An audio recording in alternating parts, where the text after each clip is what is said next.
Because we're going to talk about K-pop Demon Hunters. Yeah! Wow, talk about a tone shift. But hey, what else do you come here for? What else do you come to the Cellarcast for? Sorry, Cellarcast. There's no the in the title. It's like Fast and Furious, not the Fast and the Furious. So, Kat really wanted to watch the new Netflix released animated film. I believe it's a Sony? I think it is a Sony Animation, but it's released on Netflix. K-pop Demon Hunters. So this was kind of an interesting film because in like outside in an external way, because it was announced like 4 weeks ago. It was literally like a month-long lead up from announcement to release. I remember seeing the trailer for it pop up. Like literally 4 weeks ago. And then, oh, it's out already? Okay. Huh. And she wanted to watch it because she liked the animation style and all that. I don't know what the buzz is like about this film. We were actually talking about this because apparently that new Elio movie is projected to kind of bomb financially, despite apparently getting good reviews. I don't know. I haven't seen it. And I was like, how do you market anything these days? Because a response that I saw, some commentary I saw on that situation was, well, it's because they marketed the movie terribly. And I was like, I mean, I saw trailers for it when I went to the theater. I can't tell you if it was good trailers. I was kind of out. I'm not really in the market for the movie, so I can't tell you if it super appealed to me. But I was just wondering, like, how do you market a movie nowadays? To have a little bit of sympathy for marketers. If you look at the current landscape, I feel like 20 years ago, it was like, okay, you know what the avenues, what are the streams through which people get information? It's going to be like TV, the newspaper, ads outside on a billboard or something. Maybe on the radio, right? In like 2005, right? So if you're marketing a new, even if you're Disney, right? If you're marketing a brand new name to them, like say Elliot, or let's say Lilo and Stitch, like roughly who's looking at what, when, and where. You can run ads on the Disney Channel. You can put ads before movies, and that if people are watching movies, it's either going to be like new at the theater and they're like guaranteed to go, or it's going to be they're watching movies on rerun that are like older, from like at least a year old or something like that. Nowadays, it's like, where do people even look? Like, where do people even get advertisements? Everywhere? And kind of nowhere? I saw ads for Elio on the side of the bus. Is that undermarketed? Like, I genuinely have no idea. I feel like a lot of, and maybe I'm just completely tuned out, and I don't know what I'm talking about. Leave a comment. Leave a comment if you think I'm being dumb. But, like, do people...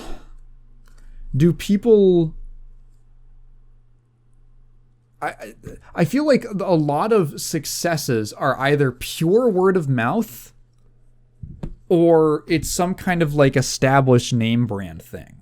I feel like marketing is so much less powerful nowadays. That might just be me, but that's just kind of like the vibe that I've gotten. Anyway, K-pop Demon Hunters.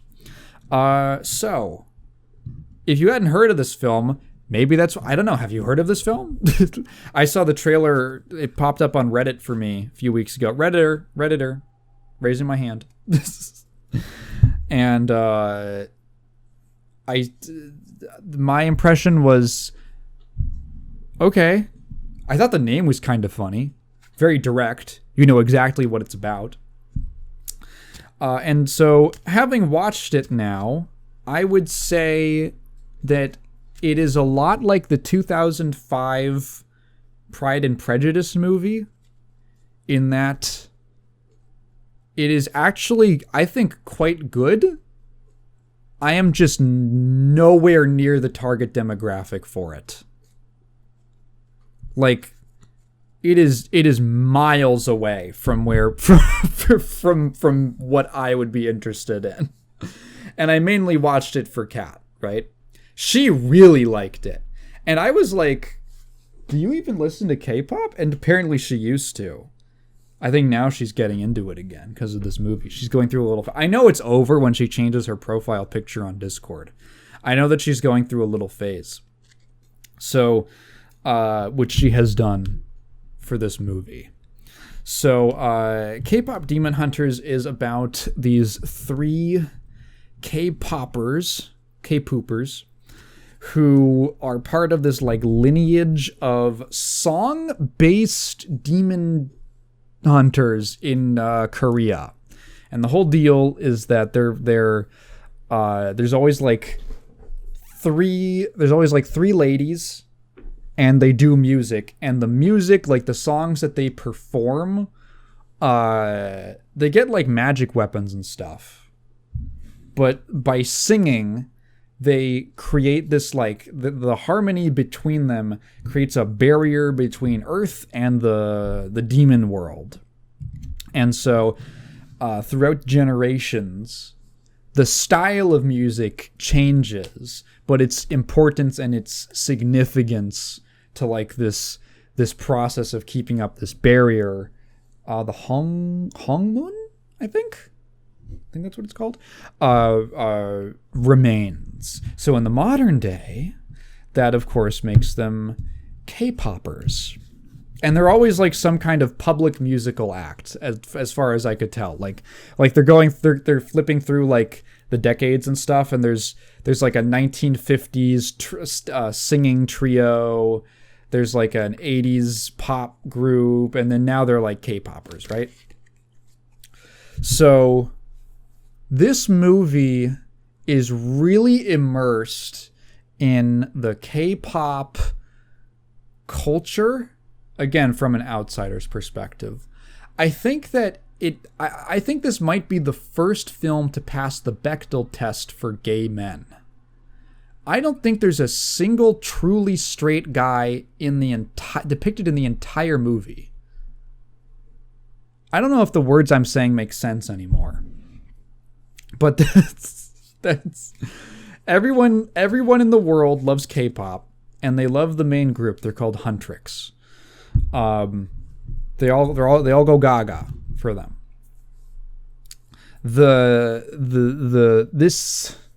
So they're like doing this song and dance. Am I going to spoil the movie? I guess I'll kind of spoil it, like the main conflict, which I thought was kind of interesting. So they're like, they do these songs, and then they go kill demons and stuff. And they like keep the barrier up, and then when the demons slip through, they go kill them. Turns out that the leader of the group, Rumi is her name, I believe, is part demon. She's half demon. And she has these patterns. It's funny, they just call them the patterns. They don't come up with any kind of like specific terminology for it. They just call it the patterns. That like show that she's a demon, and they're like growing on her body, and it's messing with her voice. There's a whole the whole metaphor symbolism is like shame. So the demons are essentially bound to being like demons by some kind of shame they had in their life. They're like bound to the demon lord guy because they feel they feel ashamed of something. And so her like secret shame is that she's half demon. My mother was Korean, and my father was a demon, not African American. I'm sorry. We couldn't believe actually how close the film was to Miami Connection. It was really funny. They're kind of like the new Dragon song. Friends forever, stick to thick and thin. I don't remember how the fuck the Dragon song song goes. Is it Dragon Song or Sound? I think Dragon Sound? I don't remember. Whatever it is from Miami Connection. But yeah, so everything's going great, but she's like, uh-oh, my voice. This is scary. They go to a doctor. Okay, this blew my mind. They go to a Dr. Han. And he's played by Dr. Han. He's played by Dr. Han from The Good Doctor. And they got him to play a guy named Dr. Han. I am a demon. Nothing seems to work. And then you get the kind of the other half of the conflict, which is this guy shows up, Jumi? Something. I don't remember his name. The Jewish guy. And he goes to the Demon Lord and he's like, I got a new idea. What if we try to capture the hearts and minds of South Korea with our own demon K-pop boy band group? And they're like, the Demon Guy Lord's like, that's a good idea. So they come to Earth and they immediately start taking over. They become super popular. And they're like, what the fuck? They're demons. And there's this whole like, oh, but the guy, maybe he has like a tragic backstory, but is he lying to her? And the whole like core, emotional core of the movie is basically whether or not you should feel. The characters have this thing from their past that they can't do anything about anymore, but should you be bound by that? Should you feel weighed down by that? Should you let yourself be defined by this shamefulness? And I actually think that there's a number of things that the film does that are kind of clever. One of which is making this a story about K-pop idols. Because I mean, I saw that you hear the premise and you're like, this feels like just kind of a random smash up of things with just take a popular thing. So I think that's popular with Dyutem right now. But knowing what I know about the idol culture, there's a big aspect of shame in like idol culture. I know this is also like kind of an Asian thing as well. Excuse me. Where like you're seen with a boy and it's like, uh-oh, you got to go into hiding. You got to go into witness protection. Are you like a whore or something? And so having the three main characters, who I thought were all like actually fairly well characterized, the movie definitely puts the bulk of its development on Rumi and the guy, the leader of the boy band. They get most of the development, and the other characters don't get too much, but they get enough like characterization front loaded that it doesn't. I never quite felt like they were really lacking in anything. There was one aspect that I kind of wish was they went into a little more detail about, which was like, sorry, how was she born?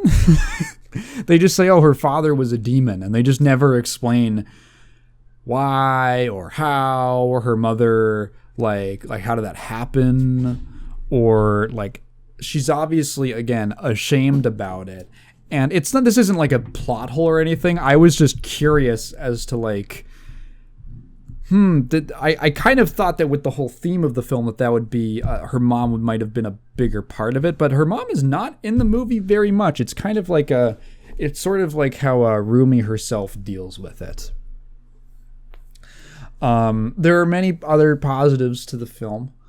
I think that the animation is actually really charming. I like it a lot. It has a very cool, distinctive look to it. I know a lot of people will just say like Spider-Verse as like a broad like blanket descriptor, but this one looks, I think, very different from that. It just has like, it's just willing to play with things like frame rate a little more. You know, how many what frames they're animating on and all that.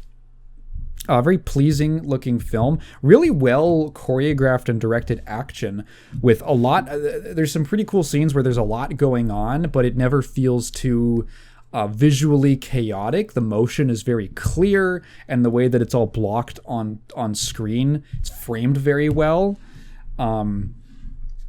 It's very like stylish and slick looking. There's a lot of speaking of stylization and like characters' faces and eyes and things being weird, and it feels a lot like how do I describe it? Like, like parody, like Western parodies of anime from the 2000s. Sort of the way that they would do stuff with like the way that they would depict anime characters' eyes and shit like that, getting all big and stuff. Or like there's a scene where there's literally like the boy bands performing, and like hearts are popping up and they're like launching them at people, and they're sort of like physical objects. Like it's not just metaphorical, it's like literally happening. It's a very how would I describe it?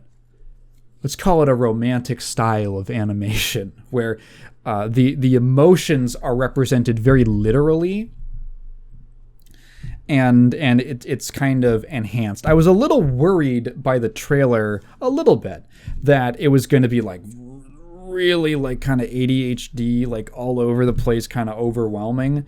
But the trailer just kind of picked the most high energy moments. I thought it was actually paced fairly well, and it never really felt like it was going too hard in that stuff. It felt like it was always relatively kind of it matched the tone of the scene and the energy level of the scene whenever they kind of went very stylized like that.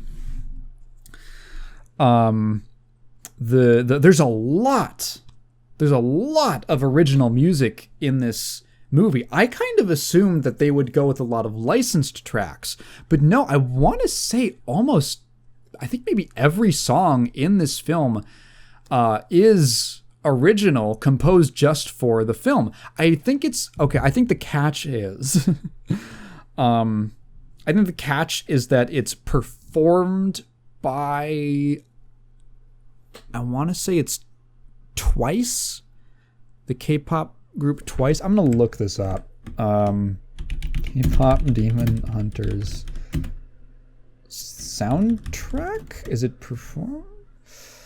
Yes, it is. It features a song performed by Twice. So who are the? Is the rest of it just? Oh, okay, yeah. So it's who are the performers? Because I believe that the voice actors are not the performers. Yeah, so I guess... Oh boy, okay. There's this whole article on Netflix.com about the creation. Do I have to do research? Ugh. Okay, so it looks like they got some actual like K-pop and like music like producers and performers and stuff, but it wasn't Twice, although they are featured in the film like on some posters and stuff. So I thought it was. But yeah, there's a lot of original music. I am not a again, when I say I'm just not the target audience, the movie opens with a K-pop song, and I said, man, it was like halfway, most of the way through the song, and I just said, man, I realized I really don't like K-pop music. It's just really not for me. And that's something that I have to look at. You know, I talk about, like, I think it's really important when critiquing something to kind of meet a piece of art on its own terms. You know, I think it's important to say, like, well, this doesn't appeal specifically to me. That doesn't necessarily mean that it's bad. It's just not made for my market. I am not, I don't have the singular defining taste of the world. I'm not the anchor point of the world's taste. So I'm watching a movie that has a big K-pop soundtrack, and I'm wearing like I'm wearing a Fleshwater t-shirt. You don't even have to listen to Fleshwater to know that those are not compatible sounds. So I can't quite say whether or not the music was good or bad. Kat and one of her other girlfriends said that they thought that the boy band music was better. I don't know. It seemed relatively well produced to me. It was fairly catchy, and I can't remember it, but I remember at the time it was catchy. And emotionally, I think it fit with where the movie was. The songs were... It's funny, because now that I think of it, it really is kind of a musical. It is kind of a movie musical. It's not just like we're using licensed songs. It's like the songs are written specifically based off of what is happening in the film. They're telling... The story is being told through the music as well as the non-music stuff. So it's actually a lot closer to a musical in a funny way. Has Sony Animation ever done like an actual movie, like animated movie musical? Not off the top of my head. But yeah, I think this actually does fit. It's a lot more like a Disney musical in that sense. What else? The performances are generally pretty good. Okay, there's like 2 performances I was like a teeny bit iffy on. And I don't want to be like mean, you know, it's just like how the response that I had. So number 1, I felt like the guy they got to play the Demon Lord like just sounded way too young. He sounded I don't know how old the actual actor is, but his voice just did not have like, I don't know, like the heft that like a demon lord should have or something like that. They put a lot of distortion on it, but it can't really cover up the fact that he sounds like he's like a 20-something. And then the main... what is his name? Jumin whatever. I don't want to say Jimin. Fuck it, he's Jimin. The guy that played Jimin. Again, I don't want to be mean. He is bilingual. Most of the film's cast is Korean. Or Korean American, or, you know, of Korean ethnicity, right? His accent is like... sometimes he kind of like mushes his words, you know? And it's one of those things where like, I don't want to be, oh, this is shit. This is a terrible...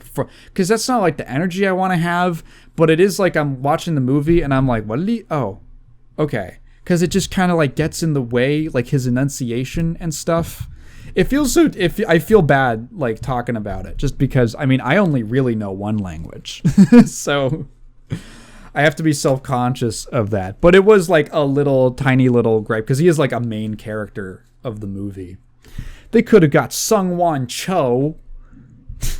He could have been Sungwon Cho. That's ProZD. Who you might know from YouTube. He is in the movie. He plays one of the other boy band members. And also a couple other random side characters, which is funny. It's funny because I could recognize he plays like some bit character that's like an old man, and it sounds like when he does an old man voice in his skits. I love ProZD. I love you, Sungwon. I saw him live once at a convention. He's a very funny guy. He has a very funny, like, off-the-cuff, dry sense of humor. So, I love seeing him. Love seeing my man make it on a major motion picture. But yeah, I don't know. I thought that the movie overall... I put another one up on the board of Asian girls having problems with their moms' animated movies. Or don't even go. You go all movies. You know, it's another one of those. Dude, Asian women and their moms seems like some shit that feels like a circle of hell from what I can tell. We do not get this many movies about white women and their moms. Maybe we need more movies about those. We do not get this many movies about black women and their moms. I'm calling on other races of the world. You guys, there's a huge opening in the market for stories about women and their moms of different races. Come on. I think we could push this meta a lot further. Let's get into an arms race. Let's get into an arms race with movies about women and their moms, but through different cultural perspectives. Yeah, but overall, the movie is like, for me, a 23-year-old guy who has the music taste that I do. Dude, I was listening to Gil Scott-Heron this week. I was listening to Title Fight this week. The movie's not for me, although it has many, many benefits. Benefits? That's a weird way to say it. It has many pros. It has a lot of strengths. I thought it was relatively charming. It was pretty interesting. I never really felt bored. It's relatively short. It's pretty brisk. It's very nice to look at. The music seemed fine to me. If you're a 13-year-old girl who likes K-pop, this movie probably rips. This probably goes hard as fuck. You probably love this shit. And I am just not that guy. I'm just not that guy. I'm reading the comments. I am reading the comments. I read it when you guys question my gender. I've had this idea for a bit where I come out as like a trans guy just to make all of those comments seem like in really poor taste and very rude. And like, you guys were giving me dysphoria. Oh no, it's not working. Just to make them feel bad. During Pride Month? That would be an incredible play. That would be an amazing play. Anyway, yeah, K-Pop Demon Hunters, pretty good.